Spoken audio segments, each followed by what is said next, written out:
כן. הם לא בבית עד 7, יש לי חוגים. Oh, how you doing, folks? Good to see you. Hope everyone's having a fantabulous Thursday. Fantabulous? Really? Gonna go there? I just did. So, what is happening? Real quick update in the Bitcoin market and some interesting event around the world. Well, obviously the Bitcoin moon, $100,000 Bitcoin. Everybody's got so excited. What did I tell you? Right, as I said before, earlier today and in previous videos, that it's statistically irrelevant. What else did I tell you? I told you that we're going to see more whales buying up Litecoin sooner rather than later, before retail does. And we've been seeing more and more big moves by big whales buying tens of thousands, if not hundreds of thousands of Bitcoins. Litecoins recently. And they're gobbling it up, which is why the volatility is leading the returns to the upside and the price action is following.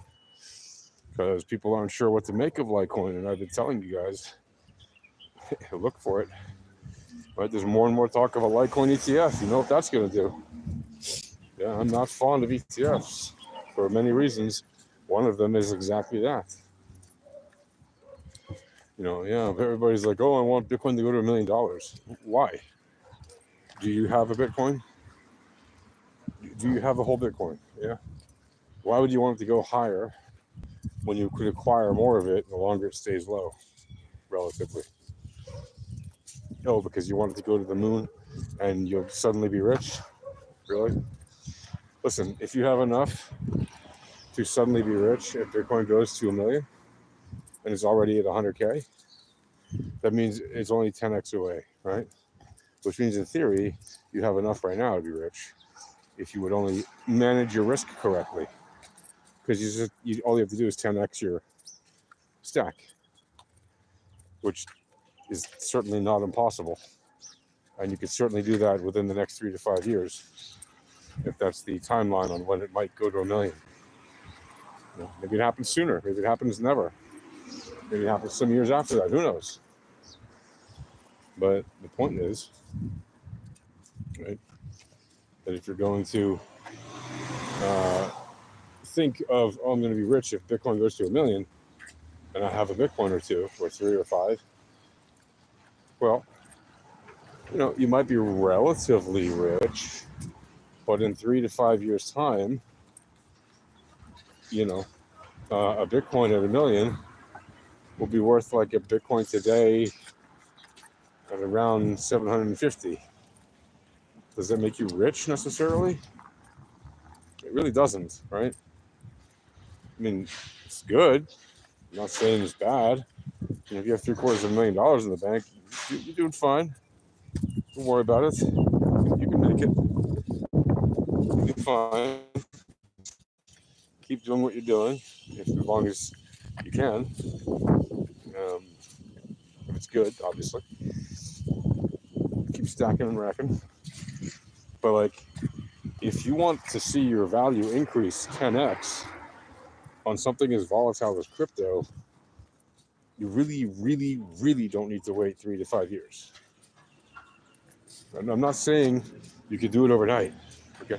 Yeah, sure, there are occasionally, coins here or there that will pop and give you insane returns very quickly. Sure, that happens. Of course it happens. Does that mean that it's going to happen to whatever you're putting your money into? Probably not, right? Especially if you're putting your money into something like Bitcoin, right? Or Litecoin, or Ethereum, or Solana, or XRP. But they could go up another 5-10x. Yeah, they could. They could. Doesn't mean they're going to necessarily, right? If Bitcoin goes up another 50% to 150K by the end of this year even, or by the end of January, does that necessarily mean that all the other altcoins are going to double, triple, or quadruple, or 10x in price? No, it doesn't mean that at all. Right? Some of the craziest outliers we've seen in the last month or so have been altcoins that have gone up, 100, 200, 300% already. Okay? Do they necessarily have that much juice left in them to go up another 100, 200, 350% this month? If you look at their volatility, a lot of them are set to mean revert.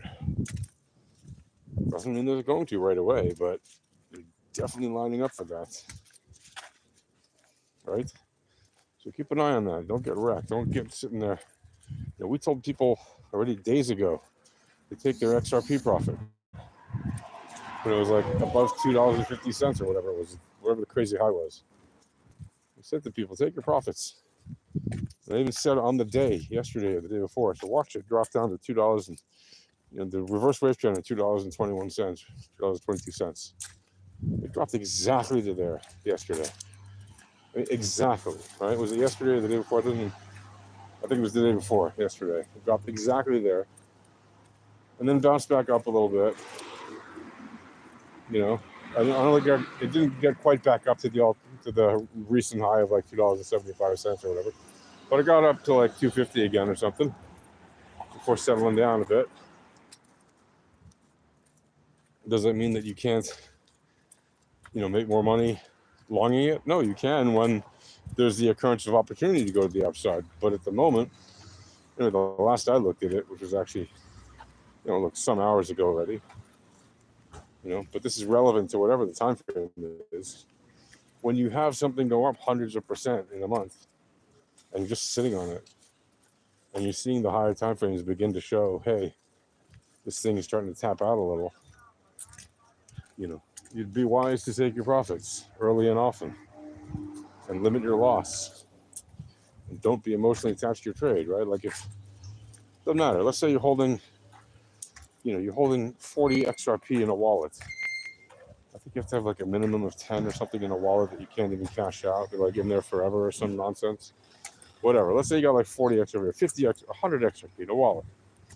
Okay?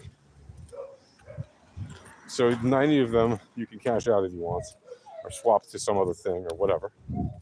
10 you got to leave in there. It's like a sacrifice. I don't know why that is.